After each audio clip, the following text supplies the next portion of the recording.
Ya estamos de regreso aquí en Ángulos y seguramente los dejamos en ascuas, mordiéndose las uñas de ¿sigue siendo Eduardo Rosales socio de Enrique Alfaro o lo negará públicamente? Ya, bueno, como es una pregunta que el medio mundo te ha hecho también, pues igual te la tenemos que hacer. ¿Si eres socio o no eres socio Sí, comercial? mira, a diferencia de muchos políticos, yo nunca he tenido prestanombres, ¿no? Por eso en algún O sea, Eduardo momento... Rosales sí eres tú. Sí, no, y además yo no, o sea, no está mi abuelita de socio en algún negocio, o sea, soy yo.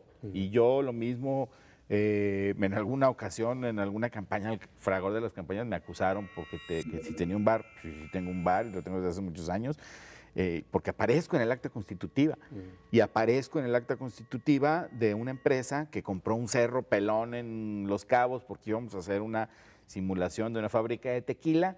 Y llegó la crisis mundial, se acabó el turismo en Los Cabos y finalmente no hicimos nada. Ahí está el cerro. Que ese es Ocean View.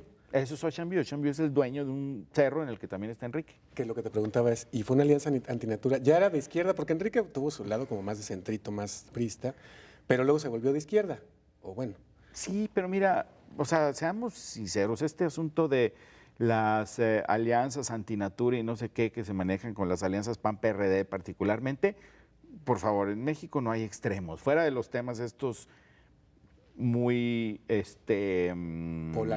polarizantes que tienen que ver con acciones de vida personal, el tema de matrimonios entre parejas del mismo sexo, el tema del aborto.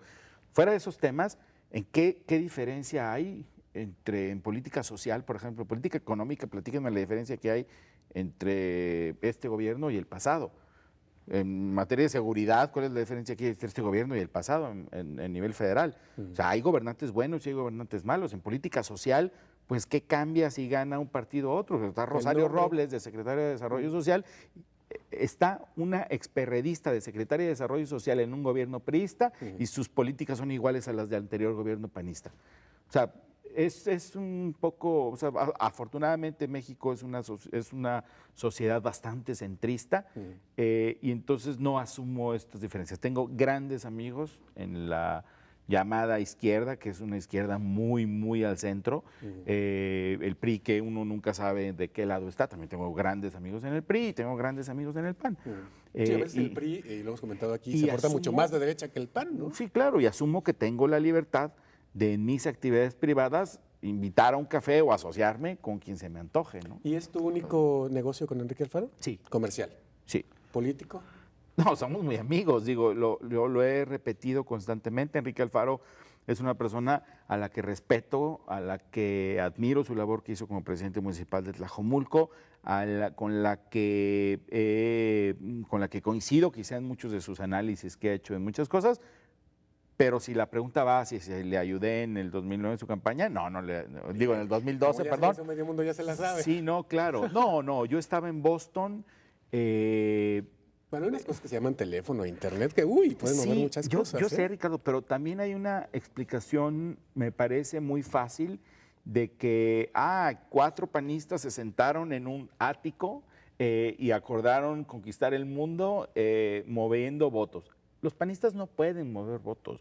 No hay panista que controle un sindicato o una federación de estudiantes o una institución como para mover y dar órdenes de votos. Y a veces ni los que controlan esos sindicatos ni federaciones de estudiantes pueden garantizar votos, ni sindicatos de maestros, ni nada de este tipo de cosas.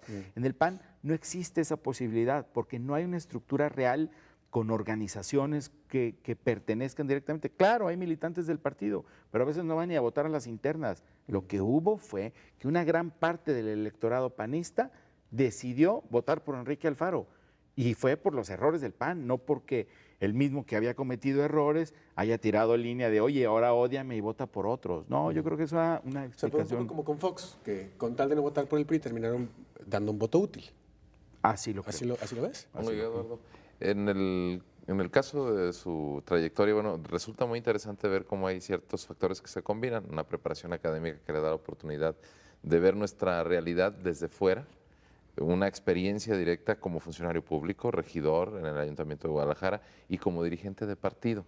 Después de más de 2 décadas de militar activamente en el PAN, con las expectativas que usted muy personalmente tenía, ¿cómo ve a Jalisco ahora? ¿Estamos peor, igual? mejoramos con con tres administraciones panistas, digamos que Mira, en términos sintéticos. mi visión seguramente parte de un sesgo natural. Uno, por haber sido parte de una de esas administraciones, que fue la segunda, la que estaba Francisco Ramírez Acuña. Dos, el haber estado en la parte regional. Me tocó, desde mi visión, un crecimiento de oportunidades en el Estado. Me parece que antes del 94 había un diseño del desarrollo de Jalisco a partir de ciudades medias. Lo que ocurre después en el sexenio de Alberto Cárdenas fue imaginarse el Estado de una forma diferente, imaginárselo como regiones y entonces empezar a crear nodos en las mismas regiones, y me parece que eso fue uno de los principales aciertos de los gobiernos del PAN, que lo continuó el gobierno de Ramírez Acuña, lo continuó el gobierno de Emilio González, que tiene que ver con entender el desarrollo, ya no solamente pensando en Guadalajara, incluso en beneficio de Guadalajara. Y tú puedes ver la cantidad de escuelas que, por ejemplo, se crearon durante los sexenios panistas. No recuerdo, digo, esto fue algo que yo repetí en 2009, pero durante los gobiernos panistas, al menos hasta el 2009, según recuerdo, se habían construido, creo que un aula cada 2 días, por ejemplo, un aula nueva. Sin embargo, hay una carencia de infraestructura para educación. No, claro, pero a lo mejor estaríamos mucho peor. Pero aprovechando su visión, porque aunque tenga un sesgo, la suya es una visión que no pueden presumir muchos jaliscienses. Después de 3 administraciones panistas, ¿cómo le fue a Jalisco? Con toda honestidad. Me parece que le fue bien, me parece que los gobiernos panistas a final de cuentas dejaron infraestructura que permite hoy el desarrollo, es pensar en serio el desarrollo desde las regiones. Me parece que la misma falta de controles de los gobiernos panistas y el ánimo democrático de algunos de los integrantes de sus gobiernos permitieron que se aireara el sistema democrático, lo que pasaba antes del 94. Hay mucha gente quizá de los televidentes que no lo recuerde, pero muy pocos medios libres había. Muchas de nuestras instituciones, pienso en el caso de la Universidad de Guadalajara, los números son muy claros. A la UDG le fue mucho mejor a partir de la llegada de los gobiernos panistas en términos económicos, por ejemplo, de un esquema donde menos de la mitad de los recursos los daba el gobierno del Estado, pasa a un esquema donde es claramente superior la participación del gobierno del Estado. Que las causas sean presión política o acciones de determinados personajes desde diputaciones o lo que sea, es otra cosa. Hoy veo que instituciones como la Universidad de Guadalajara terminó yéndole mucho mejor con los gobiernos panistas. Seguramente habrá carencias. Me parece, Jonás, que se dejaron ir oportunidades importantes.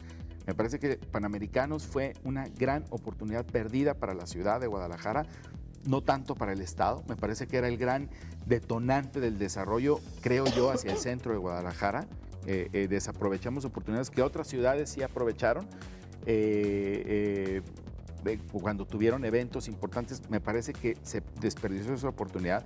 Me parece que la posibilidad de Guggenheim, por ejemplo, en su momento, más allá del detalle que yo no lo conocía, de que si hay que cuesta tanto y quién lo tiene que poner, este tipo de cosas, cuando estás en el ojo mundial, este tipo de cosas, se pudo haber aprovechado para dar un siguiente salto que no dimos. Me parece en el lado positivo que se hizo un muy buen trabajo en temas de clústeres, particularmente en industria electrónica.